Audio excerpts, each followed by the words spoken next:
A year ago, the Senate Judiciary Committee reported out a piece of legislation that would do more than increase the gross domestic product, do more than reduce the deficit, do more than promote prosperity, and do more than create jobs. It passed legislation that would take 11 million people out of the shadows in America, prevent anyone from becoming a second-class citizen in this country, and finally establish comprehensive, common-sense immigration reform. And today, 1 year later, it sits languishing in the House of Representatives, and 11 million people wait, and wait, and wait. And while they wait, while they hope that we come to our senses and govern as we should, the toll from inaction compounds. Families suffer. Children suffer. Deportations continue and injustice prevails. Madam President, there is a cost to our inaction, a cost that those in the House of Representatives who are forcing upon us as we wait for them to act accrues every day. They claim they offer fiscal responsibility, and yet their inaction is costing us each year, on average, $80 billion of real GDP, $40 billion in higher deficits, 40,000 STEM grads who earn master's or a PhD in STEM fields from U.S. universities, $50 billion in the Social Security Trust Fund, almost 50,000 fewer jobs, and $13.5 billion in lost revenue.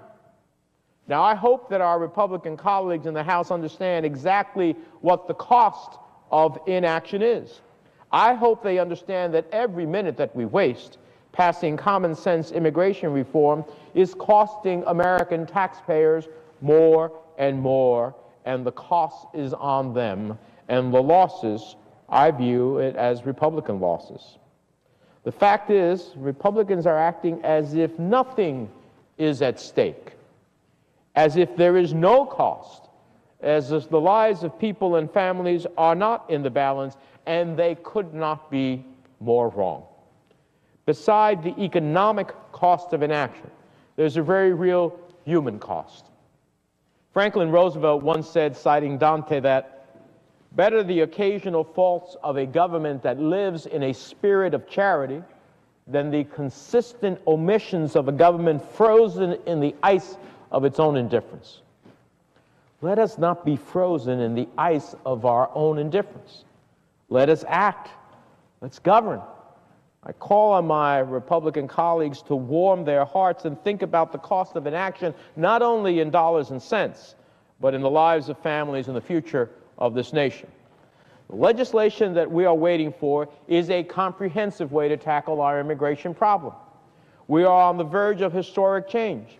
I'm proud to have been part of the Gang of Eight that hammered out a strong bipartisan effort that passed this institution with 67 votes. That's not usual these days for questions of great controversy. And now I say to my friends in the other body, do the right thing for America, and by the way, for your own party. Find common ground, lean away from the extreme, opt for reason, and govern with us. In my view, the leadership in the other body has a chance to be American heroes, a chance to bring both sides together in an alliance that will ensure passage of this bill. And I believe, based upon poll after poll, that a vast majority of Americans want immigration reform to pass. We'll thank them for doing the right thing. And I hope that they have the political will. I hope they have the political courage to unite the nation and send this bill to the President's desk. I hope that they will pass a bill that will increase the gross domestic product, reduce the deficit, promote prosperity, and create jobs. Now, as I've pointed out on this floor many times, this chart shows cumulative economic gains of the legalization process over 10 years after passage of this legislation. Fixing the broken immigration system would increase America's gross domestic product by over $800 billion over the next 10 years. It would increase the wages of all Americans by $470 billion over 10 years, and increase jobs by 121,000 per year for 10 years. That's over 1.2 million jobs. Now, what do we ever get to do here that increases the gross domestic product, reduces the deficit, and raises the wages of all Americans and creates 120,000 plus jobs per year? Very little. This legislation does that, not just simply because I say it, but because the Congressional Budget Office said many of these figures were in fact the reality. Immigrants will start small businesses, they'll create jobs for American workers, and it's time to harness that economic power. The CBO report also tells us that we reduce direct spending and the deficit by $158 billion over the next decade, and by another $685 billion more from 2024 to 2033. Let's remember, we're talking about almost $8 trillion in deficit spending that we can lift off the backs of the next generation. Exactly what our Republican friends demand, and yet they're balking in the face of achieving one of their very fundamental principles. What other single piece of legislation increases GDP, growth, increases wages, increases jobs, and lowers the deficit?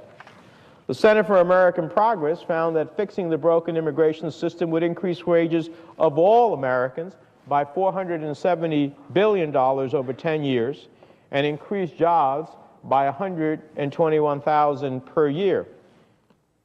What we realize now, and what the numbers tell us, is that giving 11 million people a clear and defined earned pathway to citizenship is in effect an economic growth strategy that lowers the deficit and creates jobs, and that's exactly what we're looking to do to move this economy forward. The new Americans who follow this pathway we lay out will have to play by rules. They'll have to pass criminal background checks. They'll have to pay a fine. They'll have to pay their taxes. But if they do, there will be no obstacle they cannot overcome to the day when they raise their right hand and pledge allegiance to the United States and become a naturalized citizens. Now, too many families have waited too long for that day. Too many have waited too long to say those words that will change their lives forever. They changed my mother's life, and in turn gave me a chance to stand here today and vote for a pathway to citizenship that can change the lives of millions of others.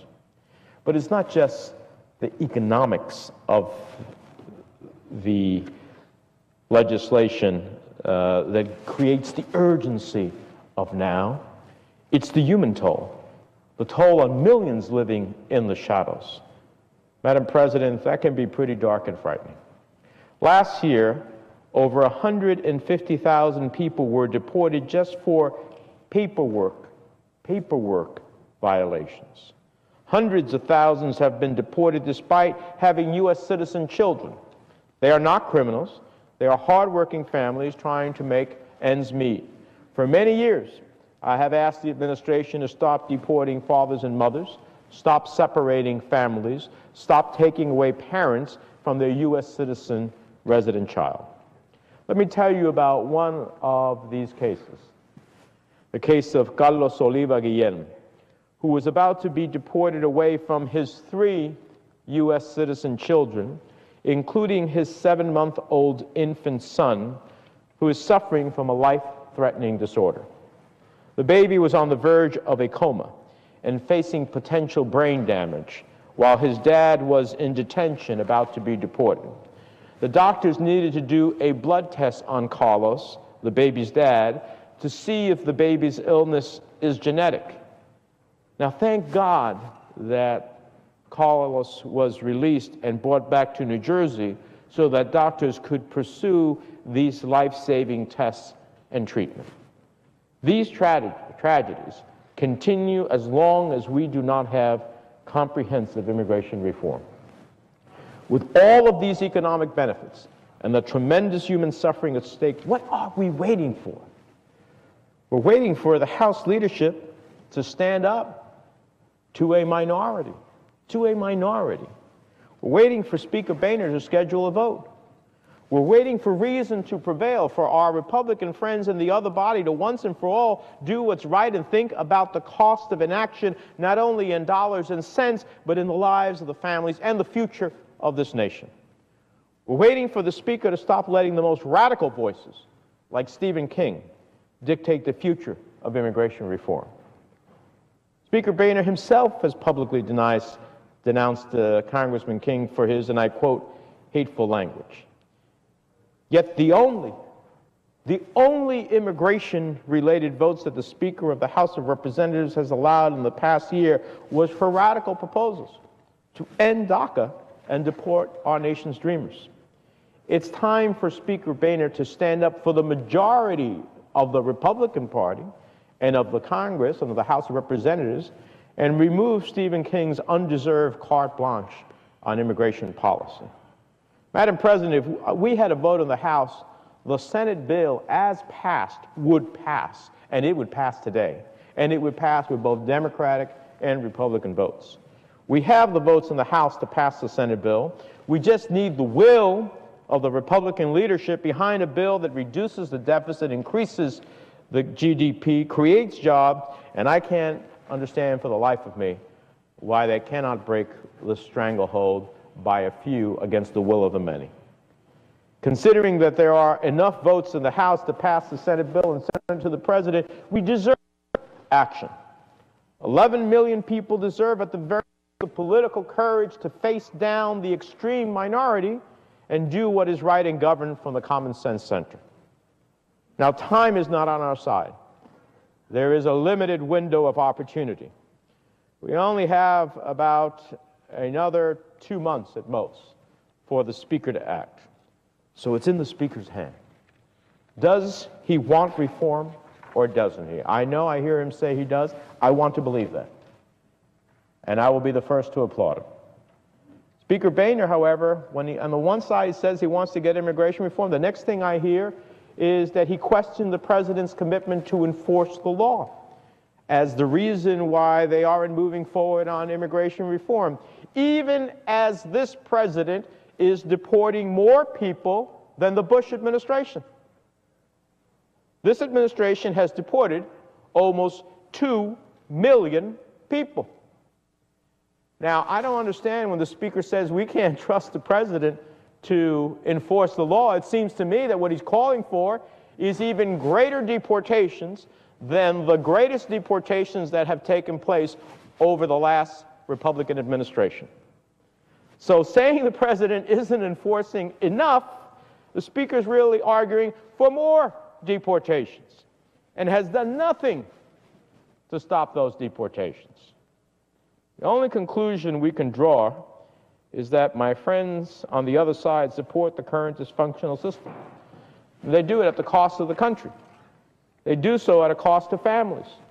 And I also believe, beyond all the policy arguments that I've talked about here, the GDP, the reduction in the deficit, the creation of jobs, the raising of wages, helping our agricultural industry through the ag jobs provision, helping our high-tech industry through the provisions of the legislation, and so many others, that not only do they risk all of that and risk the families, I believe they risk their political futures. The road to the White House goes through El Barrio, as my friend in the House of Representatives, Congressman Gutierrez, says. You look at states across the country in which there are large immigrant populations who vote, who are U.S. citizens, and who look at this as the civil rights issue of their time. And you cannot win the electoral votes of those states if you cannot find a way towards common sense immigration reform. So their own futures, politically speaking, are at risk.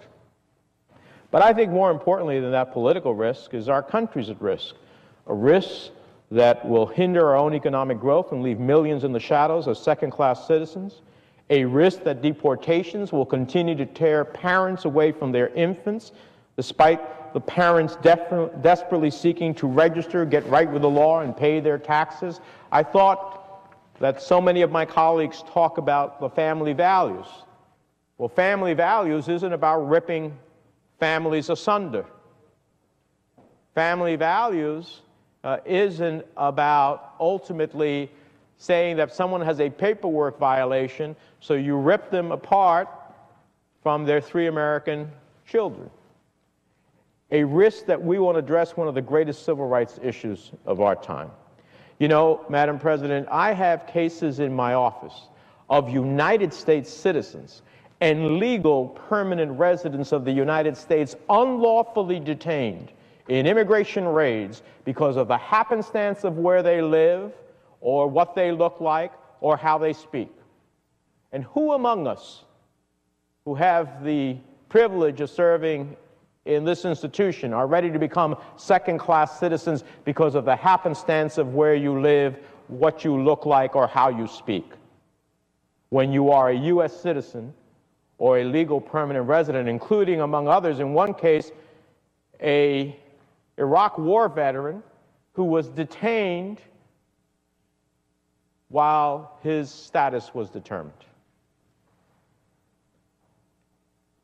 My first and foremost focus is on getting the House Republican leadership, after a year of this body having passed an immigration bill, to either consider the Senate legislation or their own comprehensive version. That is the ultimate solution.